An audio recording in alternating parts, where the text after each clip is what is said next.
Welcome to today's Catholic Daily Readings from Christus Dominus Bread of Life. A reading from the first letter of St. John. Most beloved, if God has so loved us, we also ought to love one another. No one has ever seen God. If we love one another, God abides in us, and his love is perfected in us. In this way, we know that we abide in him and he in us, because he has given to us from his Spirit. And we have seen and we testify that the Father has sent his Son to be the Savior of the world. Whoever has confessed that Jesus is the Son of God, God abides in him, and he in God. And we have known and believed the love that God has for us. God is love. And he who abides in love abides in God, and God in him. In this way the love of God is perfected with us, so that we may have confidence on the day of judgment. For just as he is, so also are we in this world. Fear is not in love, but perfect love casts out fear. For fear pertains to punishment, and whoever fears is not perfected in love.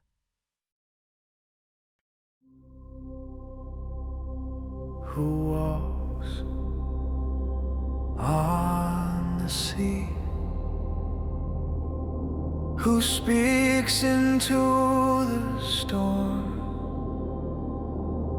Who comes when the night is longest?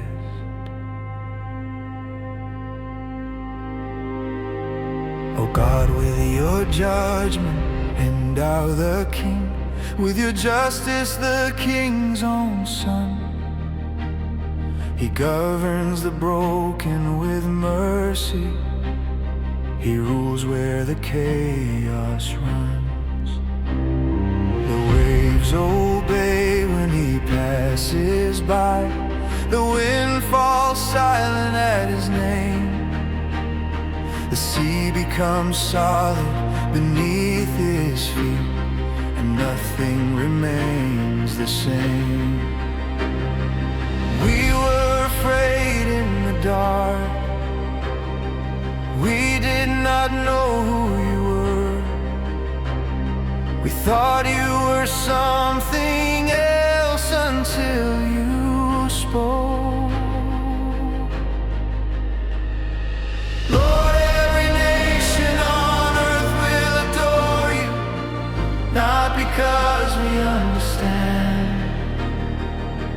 but because you come to us when we are afraid. Lord, every nation on earth will adore you, not because you are far, but because you walk into our storms and call us by name.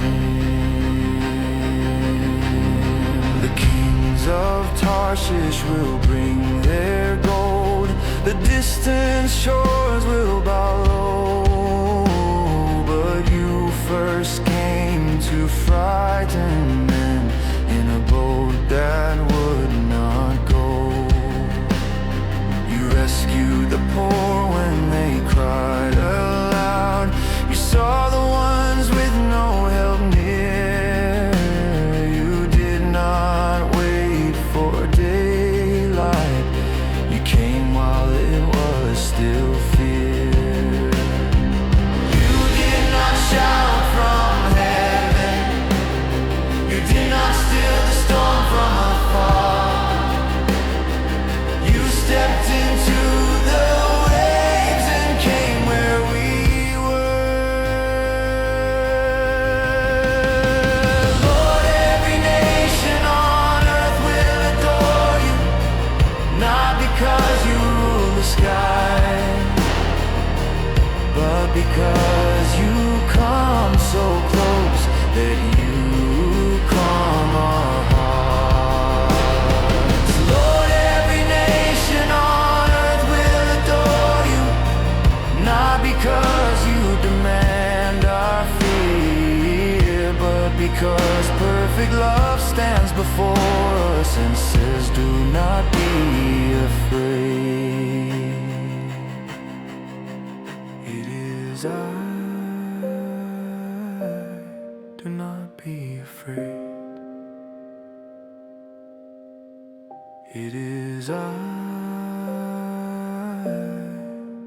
I am here. It is I, the one you could not see. It is I, standing in your storm. Lord, every nation on earth will adore you. Every heart that has known the night, every soul that has heard your voice calling through the wind. Lord, every nation on earth will adore you. Every tongue that has tasted fear, every knee that has learned to trust the God who walks on water.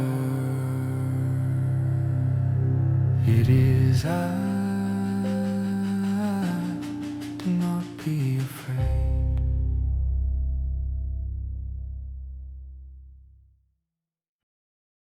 A reading from the Holy Gospel according to Mark.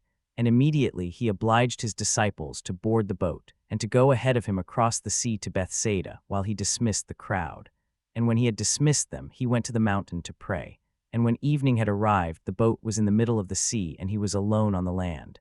And seeing them struggling to row, for the wind was against them, and about the 4th watch of the night he came to them, walking upon the sea. And he intended to pass by them. But when they saw him walking upon the sea, they thought it was an apparition, and they cried out. For they all saw him, and they were very disturbed. And immediately he spoke with them, and he said to them, Be strengthened in faith, it is I, do not be afraid. And he climbed into the boat with them, and the wind ceased. And they were far more astonished within themselves, for they did not understand about the bread, for their heart had been blinded.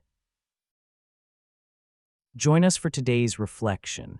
You are exactly where you are supposed to be, and everything is falling apart anyway. That is the part nobody tells you about following Jesus. You said yes, you got in the boat, you did what he asked, and now you are drowning. The disciples did not wander into that storm by accident. Jesus made them get in the boat. He pushed them out onto the water and then disappeared up a mountain to pray.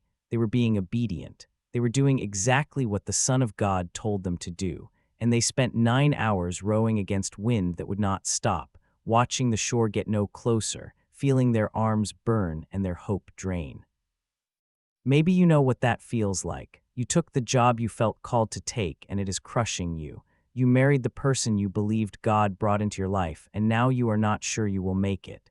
You started the ministry, moved to the city, left the comfortable thing behind, and the storm hit anyway. You did not sign up for this. You did what you were told. Where is he? He is walking toward you across the impossible. Here is the part you cannot miss. Jesus did not send a boat. He did not calm the storm from the mountaintop. He walked across the very thing that was trying to kill them. The waves that terrified them were pavement under his feet. The chaos that overwhelmed them could not even get his ankles wet. And they did not recognize him. They looked at Jesus coming to save them and saw a ghost. They looked at rescue and screamed in terror. They had been with him for months. They had watched him heal lepers and cast out demons and multiply bread for thousands. And when he showed up in their worst moment, they had no idea who he was. How many times have you done the same thing? How many times has Jesus been walking toward you through the mess, and you mistook him for another problem? How many times did the answer show up looking nothing like you expected, and you almost missed it because you were too busy screaming at the waves? He did not scold them for not recognizing him. He did not lecture them about faith. He just said 3 words, "It is I am here, I see you, I have not forgotten. The storm did not surprise me. I knew it was coming when I put you in the boat. I was never going to let you drown." Then he climbed in and sat down, and the wind stopped.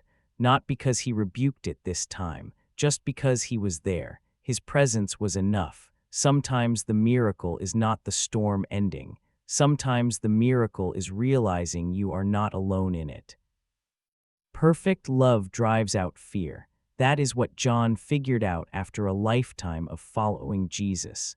fear cannot survive in the same space as love, not because love pretends the danger is not real, but because love is bigger than the danger.